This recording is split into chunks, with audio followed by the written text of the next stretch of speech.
Hi guys, welcome to my channel. Thank you so much for joining me on today's video. Today's video is going to be a layering video. I am going to show you 5 layering combinations that worked for me this month. But before I go into it, my name is Anne. This channel is Scentolutions and we're all about perfumes right here. So if you are a returning subscriber, thank you for always watching. If you're new on here, welcome on board. If you're just encountering my videos for the first time, I really hope you like it enough to stay on. So thank you everyone for joining me on today's video. Like I said, today is about layering, and typically I just experiment really with layering. I see what works. Sometimes what I'm trying to do is maybe incorporate a certain note into an existing perfume, or I'm trying to reduce the impact of a particular note or set of notes in a perfume. Or sometimes I'm just layering perfumes that have similar notes to amp or elevate those notes, basically. So amp it up, elevate it, make it better and richer. Or sometimes I just feel like these two perfumes will go well together. No rhyme or reason, just layer and see what happens. So, that's how I think when I'm layering. And I will go right into it without further ado. So today, my first pair of perfumes that I'm layering is Girl of Now by Elisab and Idole. So this is Lancome's Idole. Yep. I think this is the intense version. I really can't remember, and unfortunately I don't have the pack anymore, so I can't remember whether it's intense or just the regular. Anyway, so I'm layering these two fragrances today, or rather I layered these two fragrances in the course of the week. And what happened? So first off, Idole is pear, bergamot, rose, jasmine. There's musk in it. There's some vanilla. For Girl of Now, there's pistachio. It's got pear. It's really sweet. There's almond, tonka, a little bit of patchouli. Now, what am I trying to do here? The pear and the citrus notes in both of them obviously complement each other, but Idole adds a floral edge to Girl of Now. So if you know Girl of Now, it's a very sweet, nutty, very cozy, warm perfume. It can exist on its own, really, but I was just trying to add a bit of a floral component to it, and I decided, okay, why not? Idole, Girl of Now has magnolia, but to be honest, that magnolia is not very prominent. But if you add Idole to it, it introduces that floral edge with the rose and the jasmine in it, and the dry down results in a very rich, warm, cozy, and extremely feminine and addictive scent. To be honest, when I did this, I couldn't stop sniffing myself. It felt so addictive. It was just a really sweet, feminine, very sensual and beautiful combination. So both of these perfumes go really, really well together. No one really overpowers the other, because sometimes when I layer, sometimes you find that one perfume is taking center stage, especially if it's the stronger one. It kind of overpowers, and in the dry down, you're getting more of the DNA of the stronger perfume. But with these two, I couldn't really pick out the individual scents. After a while, I just felt like it had meshed into something really beautiful. So two of them create like an elevated version of each other, and I love them. Okay, next on the line, we've got one that, this one, I wasn't really sure what I was doing, but anyway, I decided to take the plunge. So this is Olympia Solar by Paco Rabanne, and this is Chanel No. 5 Eau Premiere. So Chanel No. 5 Eau Premiere is more of how would I put it? It's aldehydic. It's got some yellow flower. I think there's neroli in here and ylang ylang. There's a touch of jasmine, and I know there's vetiver in the base. There's also some sandalwood, I believe. So it's a very I would say like it's vintage leaning, you know. It's almost like they try to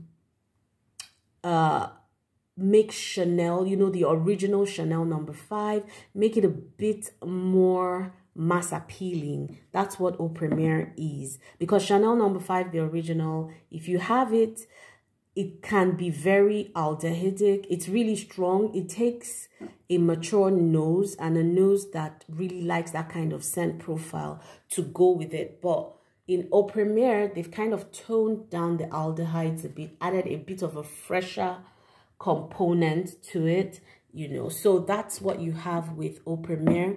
Now, of course, we know Olympia Solar is your very sweet orange blossom citrus, you know. It also has ylang ylang, there's benzoin. I always say that this smells to me like it's got vanilla. I always thought it was a vanilla perfume until I saw the notes, but I also know that benzoin mimics the vanilla note. One of my subscribers told me that, and I was so grateful to her for pointing that out to me. So obviously this is sweeter, it's more, would I say, summer appropriate. This is also like a crisp, fresh kind of perfume. So what I wanted to do really was make Chanel No. 5 Eau Premiere a bit softer, you know, a bit less crisp and cold, a bit warmer and softer. And so I added Olympia Solar. Now, Solar adds a warmth to Chanel No. 5 Eau Premiere. It kind of tones down the aldehydic effect. So that soapiness is still there, but lighter. It gets warmer, deeper, a little bit sweeter, and a lot more wearable for me. I like Chanel No. 5, but I have to be in a certain frame of mind to wear it. So this for me is like crisp white shirt, you know, linen pants, that very cool girl chic type of vibe. That's what I get with this. But when I want to warm it up, you can add a vanillic perfume, something that has some florals as well, just to warm things up a bit. And that's what happened with this combo. So I suggest you give it a try. Okay. So next on the line, actually, I'm going to be using Chanel No. 5 Eau Premiere again. So I layer that with Miss Dior Le Parfum. Now, this is the 2012 version, and that's the one that has got, you know, a whole lot of amber in it. So Chanel No. 5, we've talked about the notes. Now, this one for Miss Dior, there's mandarin in the opening. It's got a bit of rose, there's amber, there's also some patchouli and a hint of vanilla in it. Now this comes off really ambery in the dry down, so you get that warm amber essence in the dry down. If you're somebody who doesn't do well with those kinds of notes, you won't like Miss Dior, because it doesn't come off sweet.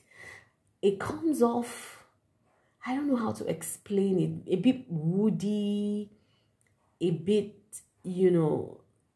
In fact, if you ask me, I would say that this perfume comes off a bit unisex in the way that in fact, both of them come off a bit unisex in the way that they dried down, to be honest. Like, so they both have rose and vanilla, you know. So what happens is Miss Dior gives Chanel Eau Premiere a little more character and more body, especially with the amber. So you get a lot more body in Chanel No. 5. And overall, the end result is a very sophisticated, very deep, sensual, very sexy outcome. Mysterious for me is super powerful for lasting. Smells almost boozy in the dry down. So it's a very elevated outcome when you mix this two. Almost smells to me like, you know, Angel Share, so by Kilian. That's what this kind of results in. That very boozy, very nighttime type of scent. I really like this, and I think it's worth giving a try if you're not into overly sweet scents and you want to create something boozy, something very sophisticated for the nighttime. I think these two will be very great to try together. Okay, Next up, we have a fourth one, and that's another boozy mix. Today is my boozy day. All right, so we've got Azaru Wanted Girl by Night, and we have paired this with YSL Cinema.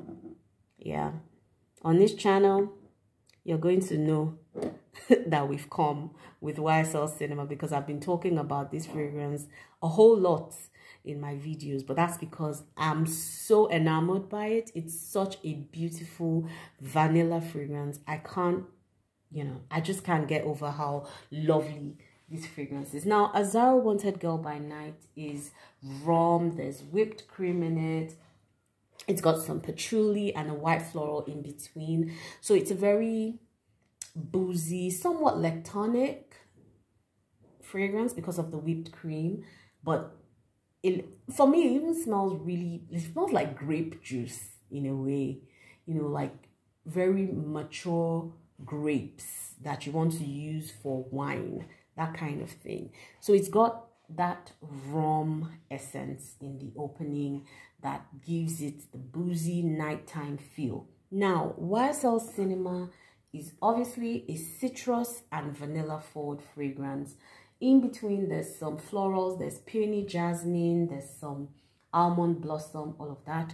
At the base, a hint of musk, a hint of amber, and of course, a whole lot of vanilla in this fragrance. Now, both of them are sweet in their own way, but I've always felt like Azaru needed more body and depth and character beyond the rum and the cream and patchouli.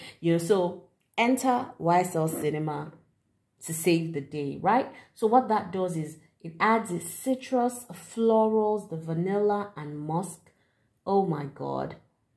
The end product is fire. So what YSL Cinema does is it gives that bubbly, that warm, that floral and vanillic component to Azaru, and it just gives it the missing element it needs. The combo smells like a boozy citrus vanilla. It's so intoxicating. On each of the perfumes on their own has that intoxicating factor, but when you bring them together, when you marry them together, oh my God, this is stunning. The outcome reminds me of Scandal by Jean-Paul Gaultier.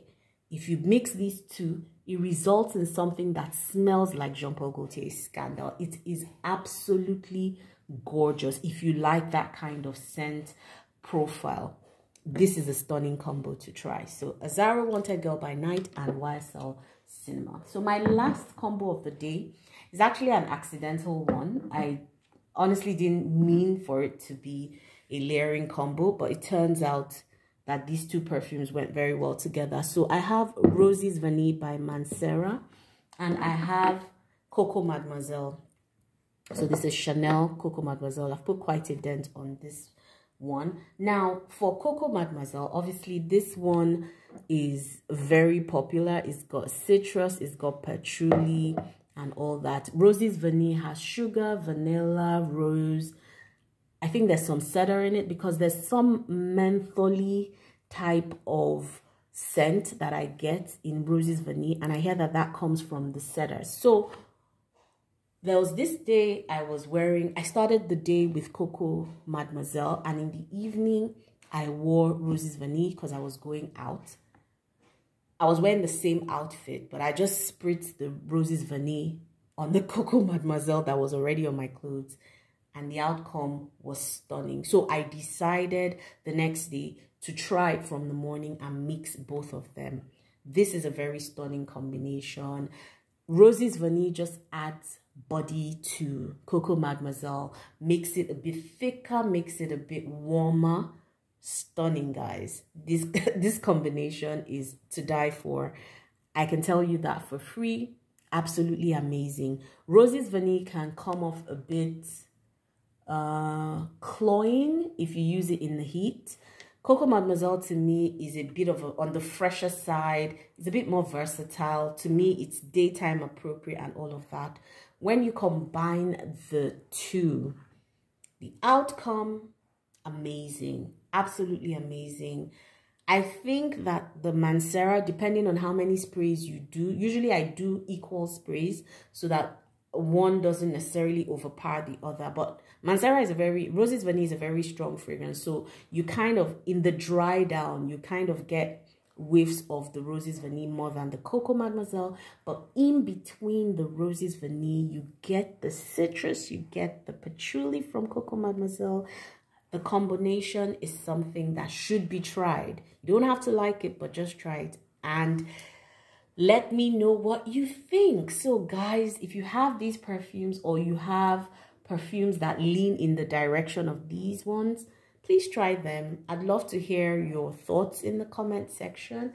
Thank you so much if you watched till this point, and till we see again on another video. Enjoy the rest of your day or night. Bye guys.